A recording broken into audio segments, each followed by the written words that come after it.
Alright, so we're into episode 3 of Sonic Heroes, and we're going to go a little shorter this time, mainly because this is, for me, the most frustrating part of the game, which is different, because it used to be Rail Canyon, which is the next set of levels.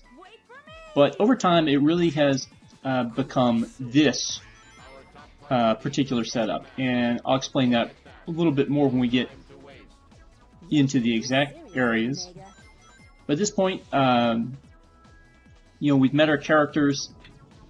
I think last time I left off with explaining what my connection to Sonic Heroes was, and basically telling you that this was the game that introduced me to the Sonic franchise. Not in the way that this isn't where I heard of Sonic for the first time. But this is what got me introduced back to Sonic characters and sort of what Sonic had become in the 3D world. And so, I did make an effort to play this game since it was in my collection back in 2006. And then I really didn't feel a need to come back to it for a while. Like I said, I had gotten to the point where I had sort of almost beaten the Team Rose story. I was up to the Egg Emperor boss there, and I had gotten the other characters. I'd gotten Team Sonic and Team Chaotix reasonably far along in their stories. Team Dark was the lone exception. They were still stuck at the power plant in my save file back then. And then I started discovering YouTube videos sometime around 2012, 2013, or 2011, 2012. And what that told me was that there were a lot of Sonic games that had been released. For some reason, I knew about Sonic 06 being terrible, and again, until I played this game, I didn't really have a care for Sonic, and so it didn't bother me.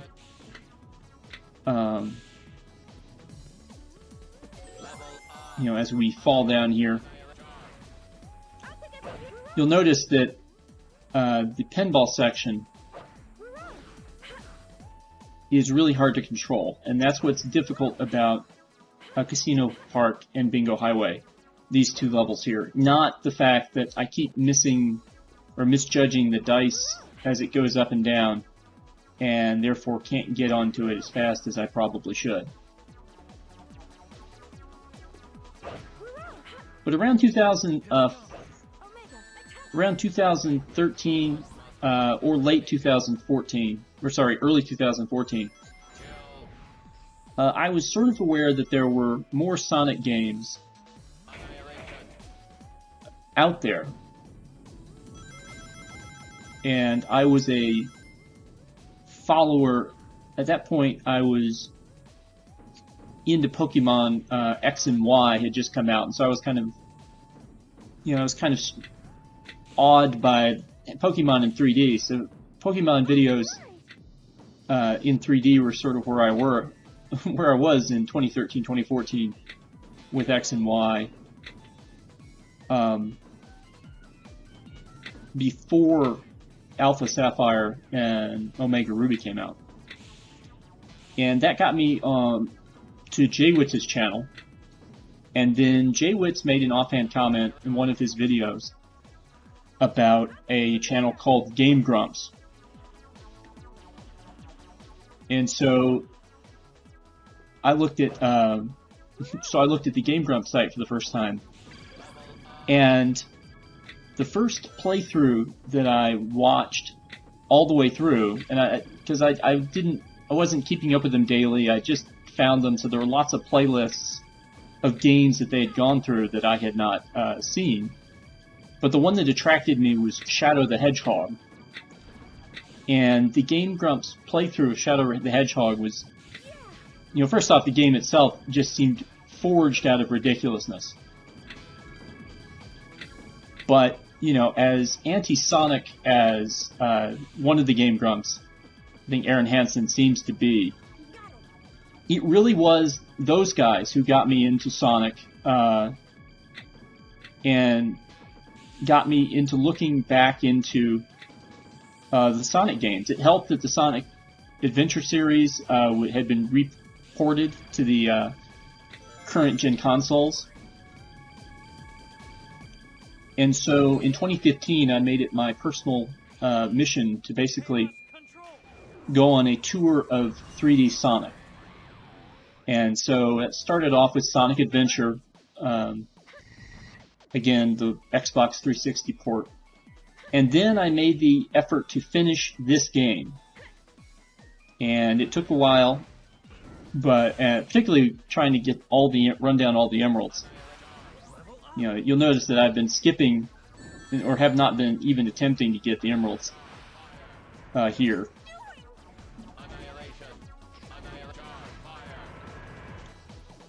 In fact, the emerald coming up, the one associated with Bingo Highway, is the one that took me the longest to get. Just watch this.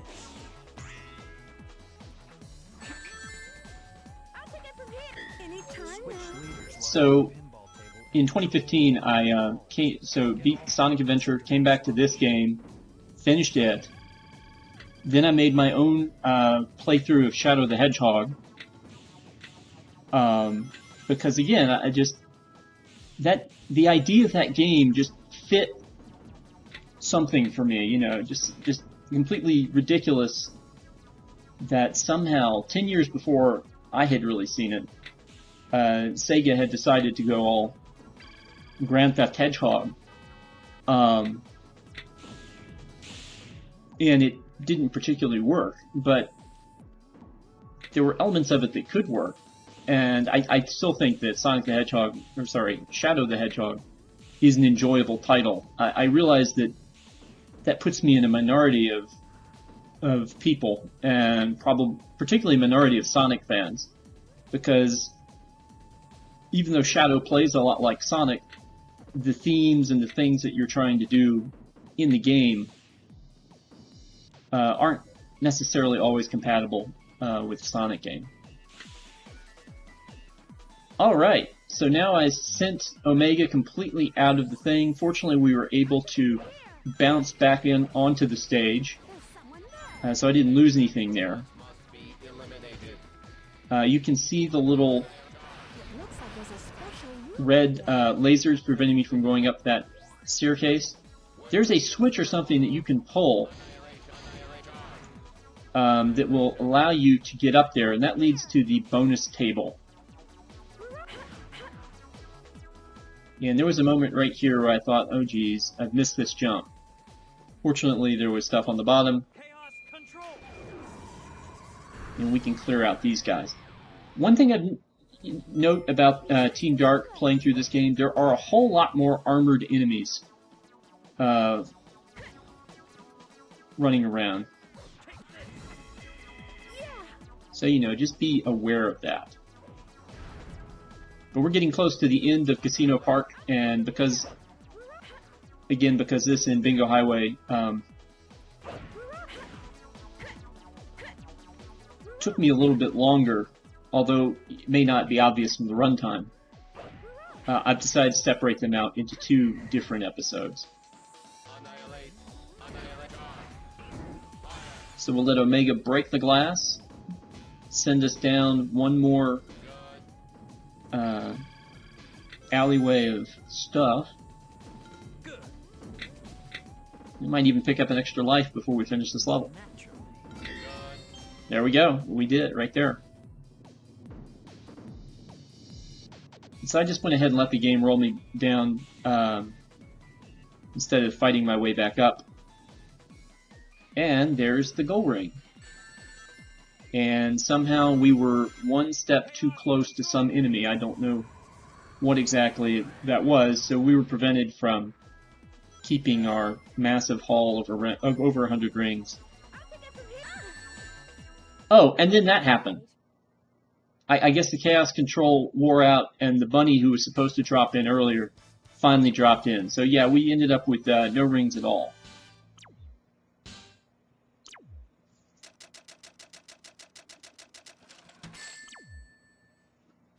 And there's another C rank.